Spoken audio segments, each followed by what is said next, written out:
সম্মানিত প্রিয় দর্শক, আপনারা জানেন বিশ্বের অবস্থা কিন্তু খুব বেশি একটা ভালো নয়। বিশ্ব শান্তিতে নেই, বিশ্বের মানুষ শান্তিতে নেই। 2 থেকে 3টি রাষ্ট্র রয়েছে যারা সবসময় বিশ্বের অশান্তির জন্য তারা দায়ী।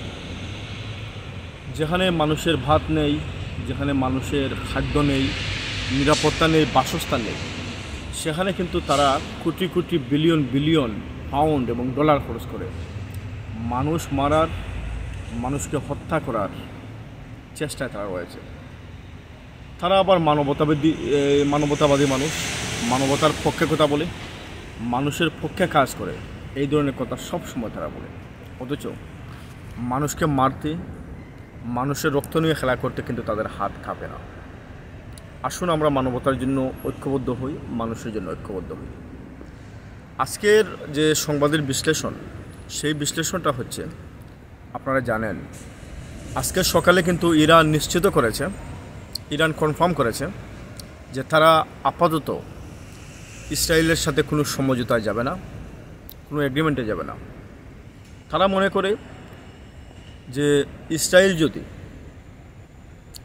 যদি ইরানের উপর, নিরীহ মানুষের উপর, বেসামরিক মানুষের উপর হত্যাযজ্ঞ তারা বন্ধ না করে, মানুষ মারা বন্ধ না করে, যুদ্ধ বন্ধ না করে, তাহলে ইরানও কিন্তু যুদ্ধ বন্ধ করবে না, তারা যুদ্ধ চালিয়ে যাওয়ার পক্ষে।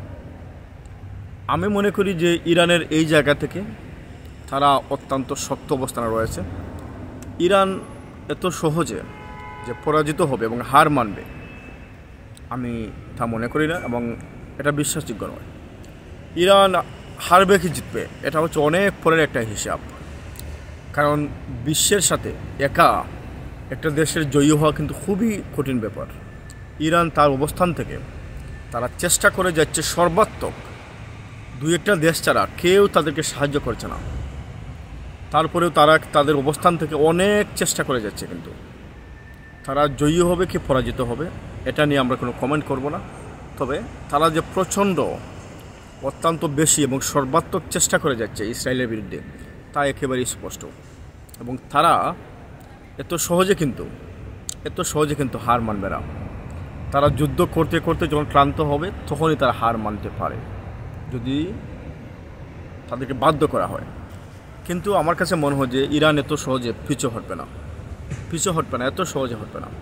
আজকে ক্লিয়ারলি আপনারা যদি বিবিসি এবং গার্ডিয়ানের নিউজ দেখবেন যে ক্লিয়ারলি তারা বলে দিয়েছে, ইরান নিশ্চিত করেছে যে ইসরায়েলের সাথে তারা সমঝোতা করবে না, এবং তাদের পক্ষ থেকে যুদ্ধ বন্ধ হবে না যতক্ষণ পর্যন্ত ইসরায়েল যুদ্ধ বন্ধ না করবে।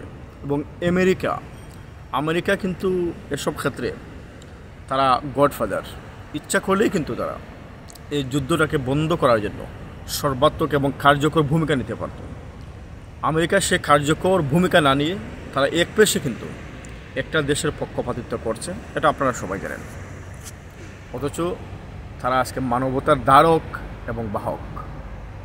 তারা মানবতার কথা বলে, মানুষের কথা বলে, শত শত হাজার হাজার লক্ষ লক্ষ নিরীহ মানুষকে কিন্তু তারা দিনে দুপুরে প্রকাশ্যে হত্যা করছে।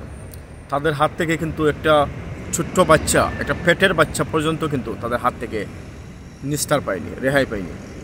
সুতরাং আমরা আশা করব, আসুন আমরা দল মত নির্বিশেষে মানুষের কল্যাণের জন্য কথা বলি, মানুষের ভালোর জন্য কথা বলি, এবং প্রতিটা দেশ, যে কোনো দেশ বিধর্মী হতে পারে, দেশটা খ্রিস্টান হতে পারে, ইহুদি হতে পারে, মুসলিম হতে পারে, কোনো সমস্যা নেই, কিন্তু যাতে কোনো নিরীহ মানুষ, কোনো বাচ্চা, বৃদ্ধ, অসহায় কোনো মানুষ যাতে হত্যাকাণ্ডের শিকার না হয়, সেটাই হচ্ছে আমাদের চাওয়া। মানবতার জয় হোক, মানুষের জয় হোক। বাংলা টিভি ইউরোপের পক্ষ থেকে আপনাদের সবাইকে জানাচ্ছি আবারও শুভেচ্ছা। তাহলে আজকের বিশ্লেষণ এটাই আমাদের পক্ষ থেকে ক্লিয়ার হলো যে ইরান আপাতত তারা সমঝোতা করবে না। আপনাদের সবাইকে প্রাণঢালা শুভেচ্ছা। আসসালামু আলাইকুম।